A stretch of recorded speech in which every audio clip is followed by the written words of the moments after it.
लोकसभेतील विरोधी पक्षनेते राहुल गांधी हे छात्रों की गूंज या अभियानाच्या माध्यमातून पेपर फुटीबद्दल काँग्रेसची भूमिका केंद्र सरकारसमोर मांडून त्याचबरोबर त्यांचं अपयश दाखवून देण्याचं काम करणार आहेत, अशी माहिती विधान परिषदेतील काँग्रेसचे गटनेते आमदार सतेज पाटील यांनी पत्रकार बैठकीत दिली।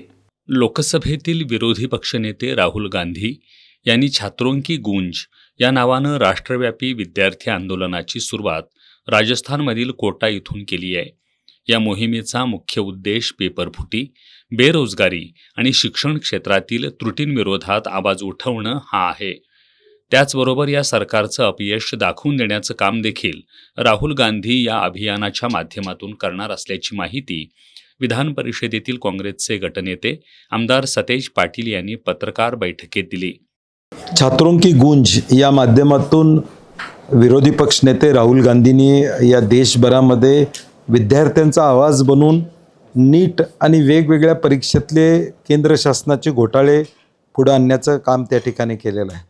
आज या देशातले कोट्यावधी युवक आणि युवती ज्या आशेवर बसलेले आहेत की परीक्षेच्या माध्यमातून माझं आयुष्य सुकर होईल, तेच पेपर आज फुटताना या ठिकाणी दिसत आहेत।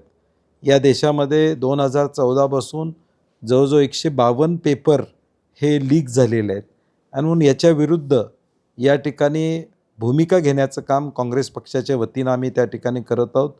छात्रों की गूंजच्या माध्यमातून देशातल्या युवक आणि युवतींचा विषय केंद्र शासनापुढे मांडण्याचं आणि त्यांचं फेल्युअर हे सांगण्याचं काम आम्ही प्रामुख्यानं करतो आहे। काँग्रेस पक्षाची मागणी आहे की धर्मेंद्र प्रधानांनी राजीनामा द्यावा। 23 लाख विद्यार्थ्यांची नीट परीक्षा घेऊ शकत नसणारी लोक आज सत्तेत आहेत, ते 130 कोटीचा देश काय चालवणार, अशी परिस्थिती निर्माण झालेली आहे।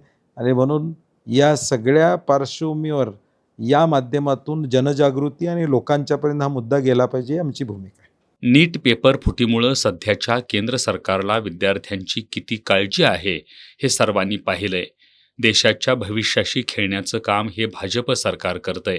2014 पासून आतापर्यंत तब्बल 152 पेपर फुटलेत। त्यामुळे या सगळ्याचा जाब विचारण्याचं काम काँग्रेस पक्ष करणार आहे।